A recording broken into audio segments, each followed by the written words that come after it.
They currently have 398 road deputies on the road serving Lee County residents right now. You have 1,647 employees. I think more people back on the road, but obviously due to crime. You need to look at each department to see if it's overstaffed with supervisors. That currently happens in law enforcement. When you have staffing, it expands, and before you know it, you have more chiefs than you do Indians, basically, the terms used. You get the deputies back on the road, out of the cars, talking to the community, being involved with the community. It's something I did in the 80s and 90s, working under a couple of different chiefs, Chief Larry Hart and Chief Hansen. We have to get the officers out of the cars and put them on the street talking, communicating with the citizens. You do that obviously by repositioning people. The sheriff has the authority to do that. He has authority to move people. They're appointed, so he has the position to do that.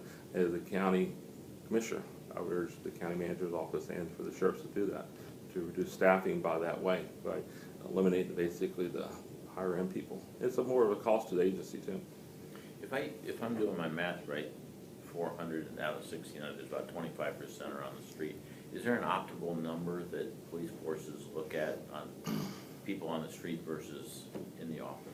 It's usually around 34 to 35% for staffing. But now, remind you, of those 1,647, that includes his civilians and his corrections employees too. For actual uniform patrol, he has 88 lieutenants, about 102 sergeants, and then a few captains after that. But there's other positions that can be moved, eliminated to get the employees back working again. And that obviously be an impact to the county though. I asked you before about the county manager and how you felt about the job that she was doing.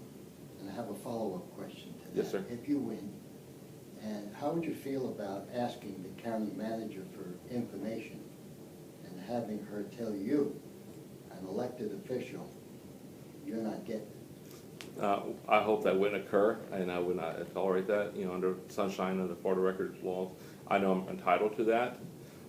When I ask my information request, though, it would be very to the point. It would be professional, and I would know exactly what I'm looking for. I've done hundreds of records requests myself in the past, and I know exactly how to ask for it. And no, I would not tolerate that as from the county manager. And the county manager is obviously, her contract is appointed and confirmed by the county commission. But I think there's more to that whole story as far as that question goes about where that came from. But I would not approve that. Cecil, recently the property appraiser indicated that for the first time in 5 years we're not going to have a decrease in the tax base of the county, actually a small increase. How does that affect your overall thinking in terms of budget cuts and providing of the services that the people of Lee County want? Well, Don, I'm always looking to the future.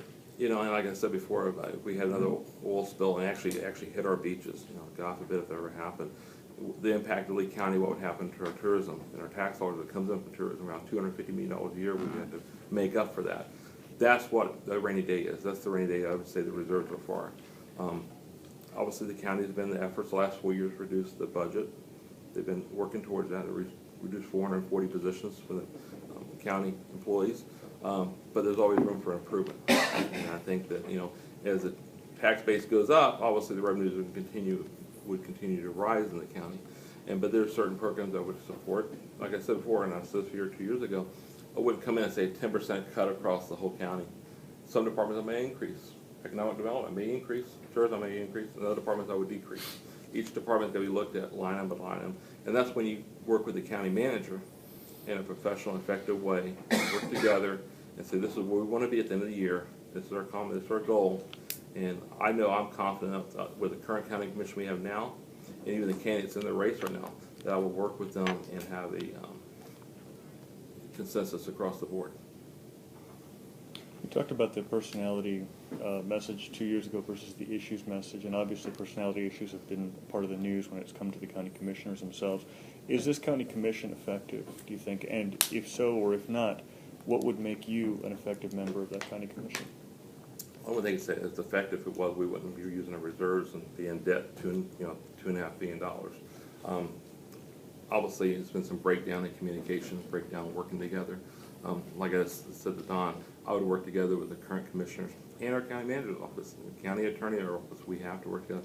I've worked with most of these people in some aspect, either volunteer work or as the employee of the city before. I have a great relationship with them, and I know I can obviously stand up and voice my opinion like I've done before, and I have no problem doing that, but I would do it in a professional manner, and I'd be effective that way. You know, the current office holder has a reputation for saying no quite a bit. Sometimes no is a good thing. But Yes, sir. for you, do you consider yourself a consensus builder? And if there was an issue that you truly did not agree with, would you stand up and be that one or two votes that votes against it? Yes, I would. I think I've already proved myself. I sat in this room a year ago and spoke on behalf of a group of people, and it was basically saying the no vote. So I would be, yes, more inclined to say yes than no if it's going to best for Lee County. If it's time to say no, I will say no when it's needed to, and I will build consensus on the board to get my no vote passed. You know, I'm only one vote as a commissioner, and I will be effective. You know, I just want my vote to count. If it's not counting, I'm not doing my job. Where do you stand on the 2020? Would you vote to put it off for a couple of years? Would you want to No. use some of it for the general fund, or? No, the 2020 is there for a reason. I support that. For the next 5 to 7 years, I think it should stay in place. I think what we need to do is more transparency and explain to the citizens why it's being done the way it is.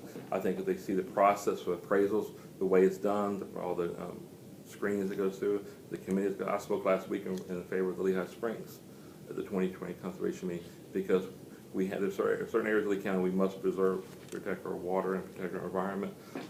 As far as moving forward, changing it, putting a referendum like that, that's up to the voters to do that. As far as the funding of it, I support the way it is now. I think there's to be more transparency about the process. I think a lot of people don't understand. They hear one line of what happened and how much money it costs, and then I see the whole story behind the scenes, well, how much the property's really worth.